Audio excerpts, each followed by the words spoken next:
So a lot of people have been asking about meta loadouts basically since the beginning of this season, so I'm going to be dropping my meta loadout video so that you guys can get ahead of the game.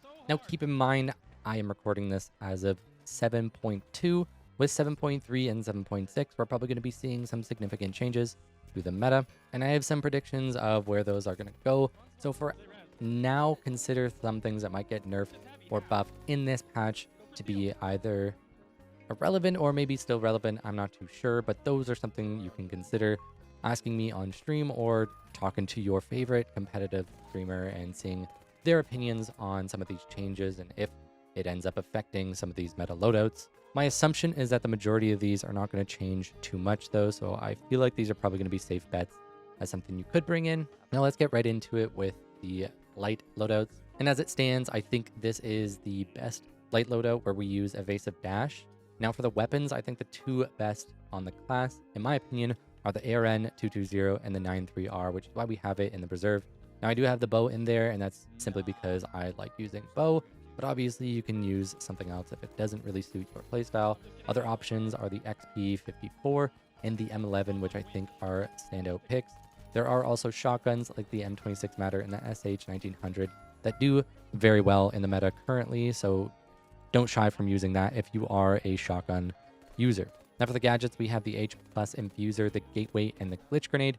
Glitch Grenade, I think, has been a mandatory pick for as long as I can even consider where this class has been, because dealing with dome shields and mesh shields, very, very important. Denying defibs, denying gateways, and being able to entry with a glitch is insanely valuable. So I would not really be dropping this. Even if it hits a nerf, I assume that it's still going to be pretty irrelevant in the meta. And when it comes to Gateway, I feel the same way as Glitch. It's basically just a mandatory pick, basically all the time. So another thing that I wouldn't really swap out unless you're running some sort of double light comp or you're in final round and you really want to get some sort of counter pick in and you don't really feel the value in Gateway.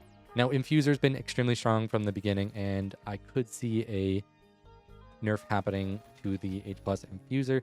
In the case of a nerf, I think Thermal Vision could be a good alternative to go back to. Alternatively, I do have the Frag Grenade in the reserve simply because I like having the extra damage. Sonar Grenade is another great choice. And next we have the Cloaking Device, which I think is a good alternative because we've been seeing a lot less Thermal Vision. We're getting a little bit more value out of Cloaking Device, so it is a little bit better. I think XP54 is the best weapon to combo with this specialization.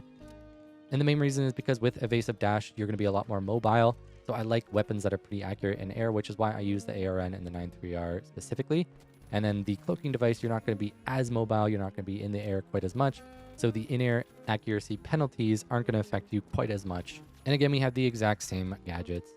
Now in the reserve, we do have the Sonar, Breach, and the Thermal Vision. These are similar alternatives that I did mention before with the Evasive Dash that could be good. Breach Charge is the only difference here, and I typically would bring this in if you don't really have anybody playing C4 and you really want to play drop.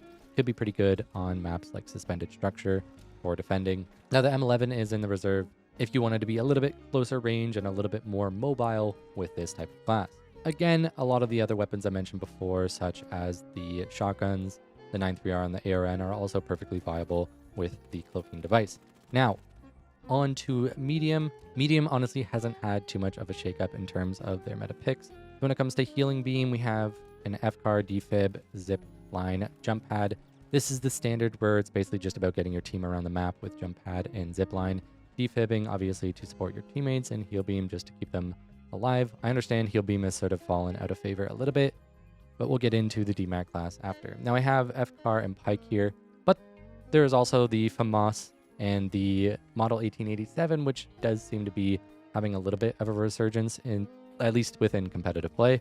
In reserve, we have the Goo Grenade, Data Reshaper, and the APS turret. Now, the APS turret and the Goo Grenade are going to be the main ones that you might swap Zipline for. I'd simply just have the Data Reshaper here in case you really wanted to counter certain strategies that use C4s, lock bolts, even healing emitter. So it's more just a counter pick if the matchup works for it. This is something I kind of like using when I'm in a match where I have two heavies on my team. Having the heal beam with a lot of mobility can really help them get around the map, but this has been kind of a strategy for a very long time. Now onto the DMAC class, which is a lot more standard. So we basically have Dematerializer, Pike, Defib, Grenade, and Jump Pad. Now, obviously, the idea is just to open up walls with the Materializer, close them up with Goonade, and save that charge from DMAT. You can also combo Goonade with Jump Pad to do a lot of different things, such as stalling or crossing the map a little bit faster. And in reserve, we have the FAMAS and the model. Again, these are just some options. We can also bring in FCAR if we would like to. The APS turret and the zipline, as mentioned before, are pretty good options if you either want more mobility or if you are playing into APS strategies, whether it be holding high ground or winching the cache out that has C4 and mines onto it into the APS to remove them. There's plenty of different tactics that we can use the APS for if it suits your team comp and playstyle. Now onto the heavy loadouts. We are going to start off with the standard mesh SA loadout that we've had basically since day one of this game. It is the same. We have mesh SA12, 16, RPG, C4, dome shield. This is still an extremely dominant class. I don't think any class has survived this long throughout so many seasons of still being the top pick. In the reserves, I have the M60, which is a decent alternative if you're not a big fan of the auto shotty, and the Shack, which I think is a very solid alternative within the meta right now. It has some pretty solid DPS, especially up in close range. Then we have the Lockbolt if we wanted to use it for CC, anti-kiting, or even cash out manipulation. And the new healing emitter is seeming pretty strong on the class, especially if you need that self-sustain. I think the healing emitter can be a really solid pick right now. Now we can still bring in the minigun as well, the whole minigun with Lockbolt instead of SA and RPG. With the rest of the loadout is also a really solid pick right now, but with the rise of Winch, we're seeing a little less minigun though. And the main reason for that is because of Winch being a little bit more common in both regions now. It actually counters minigun quite a bit because it resets the spool on it. But if you're really good with the minigun, I think it is still a very, very strong pick right now. But watch out for a Winch, which is going to be our next loadout. We have the Winch Claw, and this is going to have the Shack, the RPG, and the healing emitter with Dome Shield. This is pretty similar to what we've been seeing before with some of the Winch players where they like using either an M60, Lewis, Shack, or some sort of range, and the tactic is essentially to pull the cash out into the open and then hold that cash out from further range. Now the Shack is also very good at close range, so this combo basically means that you're pulling them into you while being able to have some really high DPS up close, and you also have a little bit of range with it, so it is a really good all-rounder. Now we're going to be bringing the healing emitter instead of C4 or barricade, and this is only so that we can have a little bit more self-sustain because we don't have the mesh to keep us alive. Now I do have SA12 in the reserves because obviously if you're going to winch someone right into you, having a auto shotty can be very, very strong. And then we also have the barricade, Goonade, and C4. The barricade is again for some self-sustain, similar to what we would bring the healing emitter for. We have the Goonade if we're not the best at setting up our barricades in the proper locations, or if the map is just a little bit tricky in order to get that proper placement and we really need that panic drop for it. Goonade can be a little bit more consistent, although since you can't pick it up, it's not as reliable as barricade might be in another scenario. So it's kind of your personal preference. Do you want something that you can always place, or do you want something that is more frequently able to be placed, along with having a little bit more tech to it? The C4 is, again, very solid if you want to play drop.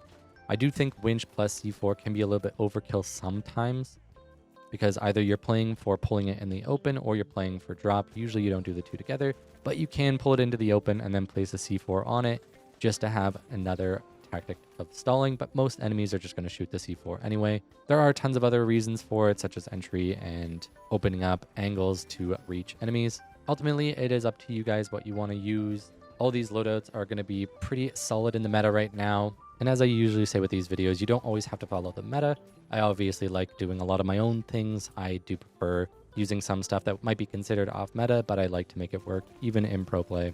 But these are really good starting points if you're unsure what to use within this season. These would be a good pick regardless of your skill level. Feel free to subscribe if you're not already.